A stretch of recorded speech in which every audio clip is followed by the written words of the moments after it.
মানিকগঞ্জের পদ্মা চরাঞ্চলের জমিতে ভুট্টা আবাদের পর আর কোনো ফসলের আবাদ করা হতো না। ফলে বছরের পর বছরের বড় একটা সময় পতিত পড়ে থাকতো জমি।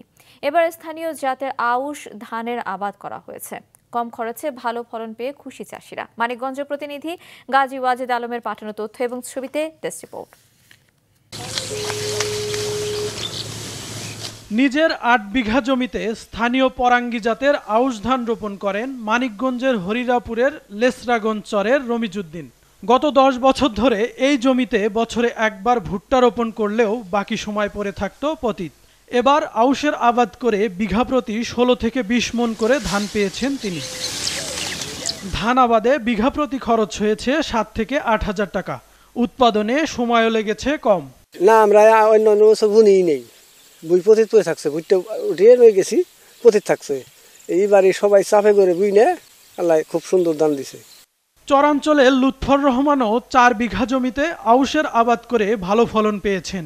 বাজারে এই ধানের চাহিদাও রয়েছে বেশ ভালো। আমরা ভুট্টা লাগাইছিলাম, ভুট্টা কাটার পরে ৪ বিঘা বই আউশ ধান বুনছিলাম, মোটামুটি ফলন ভালো হয়েছে। চরাঞ্চলের অধিকাংশ এলাকার জমি ছিল এক ফসলি।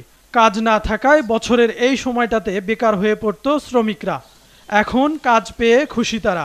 খরচ মোটামুটি খারাপ হয় না, দেখা যায় কামলা টামলে পরে কাট পেয়ে গেলি পরে দেখা যায় যে ওই খের কাটা আর কি গৃহস্থর থাকে আর কি। আমি ৪ বিঘা আউশ ধান বুনছি, বিঘা প্রতি আমার ৭,০০০ টাকা খরচ, আর ধান হইব ১৫ মণ করে। জেলার ৭টি উপজেলাতেই আউশ ধানের ভালো ফলন হয়েছে। চাষিরা পরাঙ্গী ছাড়াও উচ্চ ফলনশীল ব্রি ৯৮, ব্রি ৪৮ জাতের আউশ ধানের আবাদ করেছেন। মার্চ এপ্রিলে ধান রোপণ করে জুলাই আগস্টে এই ধানের ফলন পাওয়া যায়। আউশ ধানের ক্ষেত্রে আমার সেচের পানি অতটা প্রয়োজন হয় না। আমাদের এটা প্রাকৃতিক নির্ভরশীলতার উপর ভিত্তি করে আউশ ধানের ফলনটা কৃষক ঘরে তুলতে পারে এবং ডিউরেশনটা কম হওয়ার ফলে এখানে ক্রপিং প্যাটার্নের ভিতরে অন্য নতুন যে ফসলগুলো আছে জমিগুলোকে তারা বহুবিধ ফসলের আওতায় নিয়ে এসে জমিগুলোর খুবই সদ্ব্যবহার করতে পারে। এদিকটা খেয়াল করে কৃষকরা আউশ আবাদের দিকে ঝুঁকে পড়েছে। কৃষি সম্প্রসারণ অধিদপ্তরের তথ্য মতে জেলায় এবার ৪,৪৬৫ হেক্টর জমিতে আউশ ধান চাষ করা হয়েছে, যা গত বছরের তুলনায় ৭৩৪ হেক্টর বেশি। মাছরাঙ্গা নিউজ ডেস্ক।